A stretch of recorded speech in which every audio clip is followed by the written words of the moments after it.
میرے مقدمات یہ تھے کہ کیا یہاں پہ کچھ نہ کچھ موجود ہے یا کچھ بھی نہیں ہے. تو اقرار ہو چکا تھا، دونوں اس بات پہ متفق ہیں کہ سب کچھ موجود ہے. یہاں پہ کائنات موجود ہے، ستارے موجود ہیں، ہم سب موجود ہیں، ہمارے سامنے بہت ساری چیزیں موجود ہیں. تو ہم نے دوسرا مقدمہ یہ رکھا تھا کہ کیا ہر وہ چیز جو ہمارے مشاہدے میں ہمارے سامنے ہے، کیا وہ حادث ہے یا غیر حادث ہے؟ یعنی کیا اس میں کوئی تبدیلی ممکن ہے، تبدیلی آتی ہے، یا وہ غیر حادث ہے، یعنی اس میں کسی قسم کی تبدیلی نہیں آتی، وہ واجب الوجود ہے. تو یہ ہم نے مانا تھا کہ ہر چیز جو ہمیں نظر آ رہی ہے یا ہمارے تجربے یا مشاہدے میں ہے، وہ حادث ہے، وہ پیدا بھی ہو سکتی ہے، ختم بھی ہو سکتی ہے، اس میں تبدیلی بھی لائی جا سکتی ہے. تو تیسرا مقدمہ جس پہ ہمارا اتفاق ہوا تھا وہ یہ تھا کہ ہر حادث کو سبب کی ضرورت ہوتی ہے. اس پر بھی ہم نے اتفاق کیا تھا. اور چوتھا مقدمہ جو میں نے عرض کیا تھا کہ اگر اسباب کا سلسلہ لامتناہی ہو جائے، انفینٹ ہو جائے، تو کیا اس دنیا کا وجود ممکن ہے جب ہم پہلا وجود تصور نہ کریں؟ تو اس پہ بھی اتفاق ہوا تھا کہ کوئی نہ کوئی اس دنیا کی ابتدا ضرور ہے. تو میں نے کنکلیوژن یہ کیا تھا، جو کہ کنکلیوژن میں ہماری بات تھوڑی پھنس گئی تھی، کہ جب دنیا موجود ہے، دنیا حادث ہے، اور ہر حادث کو سبب کی ضرورت ہے، لازمی طور پر جو بھی حادث چیز ہوگی اس کو کوئی نہ کوئی اس کا کوئی سبب ہوگا. اور یہ بھی ہم جب تسلیم کرتے ہیں کہ سلسلہ اسباب لامتناہی نہیں ہو سکتا، تو پھر عقل و منطق کے پاس اس کے سوا کوئی چارہ نہیں ہے کہ ایسے وجود کو، ایسی ہستی کو مانا جائے جو غیر حادث ہے، جو پہلا سبب ہے، جس کا کوئی مزید سبب نہیں ہے. آپ میرے پریمیسز، مقدمہ اور کنکلیون پر اگر کوئی اعتراض اٹھانا چاہیں تو یہاں سے ہم آغاز کرنا چاہیں گے، اس کے بعد آگے بڑھیں گے انشاءاللہ. عمران مطہری صاحب، بہت بہت شکریہ کہ آپ نے پچھلی پوڈ کاسٹ کو میرے لیے ریپ اپ کیا. اور مجھے اچھی طرح سے یاد ہے کہ ہم نے اس کائنات کو ایک کریشن تسلیم کیا تھا، اور یہ سائنس ہی ہمیں بتاتی ہے کہ یہ جو زمان و مکان ہے، یہ 13 ارب 80 کروڑ سال پہلے ایک بگ بینگ کے نتیجے میں وجود میں آئے تھے، جس میں ایک سنگولیرٹی تھی، جس کی ایکسپینشن کے نتیجے میں وہ زمان و مکان وجود میں آئے جس میں اس وقت آپ اور میں مقیم ہیں. عمران مطہری صاحب، آپ علم الکلام کا جتنا مرضی زور لگا کر یا سہارا لے کر اس کائنات کو ایک خالق کائنات سے منسوب کرنے کی کوشش کریں، میں آپ کی بات بالکل درست ہے کہ انفینٹ ریگریس جو ہے وہ اس فلسافیکل پرابلم کا ایک بہت بڑا ایشو ہے. لیکن اس انفینٹ ریگریس کو کہیں بھی آپ ایک جگہ پر، ایک سپاٹ پر اس لیے آپ اس کو ختم نہیں کر سکتے کہ بھئی اس پوائنٹ کے بیونڈ ہم نے ایک ہستی کو تسلیم کر لیا ہے. اگر یہ کائنات جس میں آپ اور میں رہتے ہیں، اگر یہ کریٹڈ ہے، جس پر آپ کا اور میرا اتفاق ہے، جو کہ سائنس کے پاس ایک ایویڈنس ہے کہ یہ زمان و مکان جو ہیں 13 ارب 80 کروڑ سال پہلے وجود میں آئے، اور اگر آپ کا خالق کائنات جسے آپ اللہ تعالیٰ کے ذات کے طور پر آئیڈینٹیفائی کرتے ہیں، جس کی آپ عبادت کرتے ہیں، جس نے آپ کو فرشتوں کے ذریعے نبی بھیجے، آپ پر کتابیں اتاری، آپ کے ہاں تو امامت کا سلسلہ بھی جاری رکھا ہوا ہے، تو میرا جو سب سے بنیادی مقصد، دیکھیں جو سائنس ہے نا، وہ یہ نہیں کہتی ہے کہ خدا نہیں ہے. سائنس یہ کہتی ہے کہ ابھی تک ہمیں معلوم نہیں ہے کہ اس کائنات کو کسی نے کریٹ کیا ہے.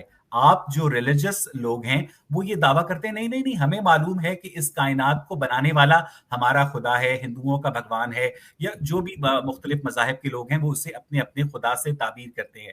اب آپ چونکہ شیعہ اسلام سے تعلق رکھتے ہیں، اور ویسے تو آپ لوگوں کو ہمارا شکر گزار ہونا چاہیے کہ پہلے جو ہیں سنی مسلمان اور شیعہ مسلمان ایک دوسرے کو کافر قرار دینے کے لیے ایڑی چوٹی کا زور لگایا کرتے تھے، ٹھیک ہے، جس طرح کی دیواروں کے اوپر نعرے لکھا ہوتے تھے. اب آپ لوگ الحاد کے خلاف متحد ہو گئے ہیں کہ ہماری دکان بچے گی تو کچھ پیچھے بچے گا.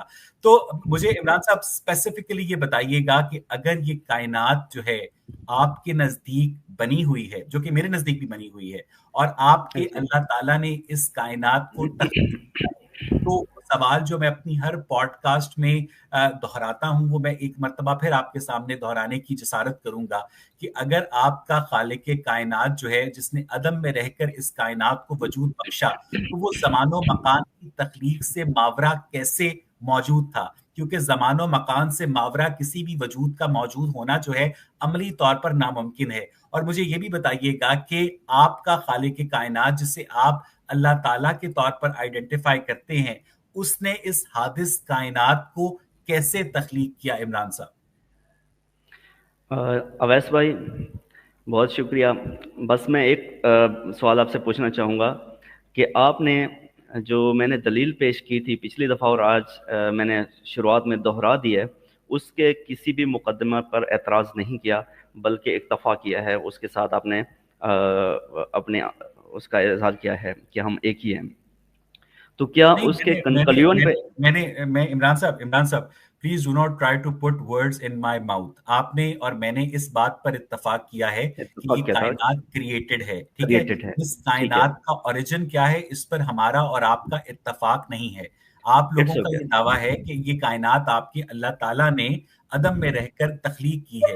تو میں یہ پوچھتا ہوں کہ اگر یہ کائنات آپ کی اللہ تعالیٰ نے تخلیق کی ہے تو وہ عدم میں کس طرح سے موجود تھا اور اس نے یہ کائنات کیسے تخلیق کی ہے عمران بھائی؟ ہم نے اس بات پر بھی اتفاق کیا تھا اور اب بھی کر رہے ہیں کہ یہ کائنات کریٹڈ ہے. اس بات پہ بھی اتفاق ہے ہمارا کہ یہ کائنات نہیں، ہر کریٹڈ یا ہر جو حادث، جس کو میں کہہ رہا ہوں کہ حادث چیز جو کبھی پیدا ہوئی ہے، اس کو کسی نہ کسی سبب کی ضرورت ہے لازمی طور پر. اس پہ اتفاق کرتے ہیں کہ نہیں کرتے؟ جی، اس کائنات کی حدود کے اندر رہتے ہوئے ہر جو امر واقعہ ہے، ہر جو تغیر ہے، اس کے پیچھے کوئی نہ کوئی علت ہوتی ہے. ایسی ہے. ایگزیکٹلی. تو ہر حادث کے لیے ہم اپنی زبان میں اس کو کہتے ہیں کہ ہر حادث کے لیے اس کا محدث ہونا لازمی ہے. یعنی ہر ایفیکٹ کے لیے اگر آپ کی زبان میں کہیں تو اس کا کوئی کاز ہونا ضروری ہے. ہر ایفیکٹ کا کوئی نہ کوئی کاز ہوتا ہے. جس طرح ہم اگر کوئی پینٹنگ دیکھتے ہیں، فرض کریں آپ کے سامنے کوئی پینٹنگ رکھی ہو اور آپ کے سامنے آئے تو آپ کہیں گے کہ یہ ضرور کسی نے پینٹر نے جو ہے نا پینٹ کی ہے. تو اگر وہ پینٹنگ ہزاروں سال پرانی ہو تو آپ کہیں گے کہ یہ ہزاروں سال پہلے کسی نے پینٹ کی ہے، یہ پینٹ تیار کی ہے. لیکن آپ اس کا انکار نہیں کریں گے کہ نہیں یہ نہیں ہے. تو اسی طرح یہ کائنات اربوں سال پرانی ہے. تو اس کو دیکھ کر آپ کی لاجک کیوں یہاں پہ کام چھوڑ دیتی ہے کہ اس کا بھی کوئی بنانے والا ہے. اس لیے عمران صاحب بہت بہت اچھا سوال کیا آپ نے. اور میں خواہش کرتا ہوں کہ جتنی ایلوکوینس جو ہے وہ شیعہ مسلمان علماء کو میسر ہے، اتنی ایلوکوینس جو ہے وہ سنی مسلمان علماء کو بھی میسر ہو. بہرحال آپ لوگ جو ہیں وہ عالم اسلام میں اقلیت میں ہیں اور اقلیت کے لوگ اپنے سروائیول کے لیے زیادہ پڑھائی کرتے ہیں، اس لیے مجھے لگتا ہے کہ آپ لوگ زیادہ محنت کرتے ہیں. عمران صاحب یہ جو آرگیومنٹ ہے نا کہ ایک پینٹنگ ہے اور اس پینٹنگ کا کوئی نہ کوئی مصور ہے، وہ بنانے والا ہے، یہ بڑا عامیانہ سا آرگیومنٹ ہے. اس لیے کہ جو پینٹنگ ہے وہ بھی اس کائنات کی حدود کے اندر ہے اور جو پینٹر ہے وہ بھی لا محالہ اسی کائنات کی حدود کے اندر ہے. ٹھیک ہے؟ حادث اور محدث کا، علت اور معلول کا، کاز اور ایفیکٹ کا جو ریلیشن شپ ہے وہ اس کائنات کی حدود کے، زمان و مکان کی حدود کے اندر ہے. لیکن پرابلم وہاں پر پیدا ہوتا ہے، اور مجھے بڑی خوشی ہے کہ آپ میری بات کو، ٹھیک ہے، بڑے اتفاق نہ کریں لیکن کم از کم آپ اس کو رسپونڈ ضرور کرتے ہیں. اگر یہ زمان و مکان جو ہیں ان کو بنانے والا جو محدث ہے وہ اس زمان و مکان کی حدود سے باہر ہے، ٹھیک ہے نا، جو پینٹر ہے اور جو پینٹنگ ہے وہ اس کی مثال اس لیے آپ یہاں نہیں دے سکتے کیونکہ پینٹر اور پینٹنگ دونوں زمان و مکان کی حدود کے اندر ہیں، لیکن کائنات کو بنانے والا کائنات کی حدود سے باہر ہوگا نا لا محالہ. تو جو کائنات کو بنانے والا کائنات کے زمان و مکان کی حدود سے باہر ہوگا. اور 13 ارب 80 کروڑ سال پہلے، یہ بھی سائنس نے مذہب کو بتایا، بگ بینگ کے نتیجے میں جب کائنات وجود میں آئی، جب 13 ارب 80 کروڑ سال پہلے زمان و مکان وجود میں آئے تو اس کو آپ جس محدث کی ذات سے وابستہ کر رہے ہیں تو وہ زمان و مکان سے ماورا کیسے تھا؟ کیونکہ زمان و مکان سے ماورا وجود جو ہے وہ عقلی طور پر ناممکن ہے عمران صاحب.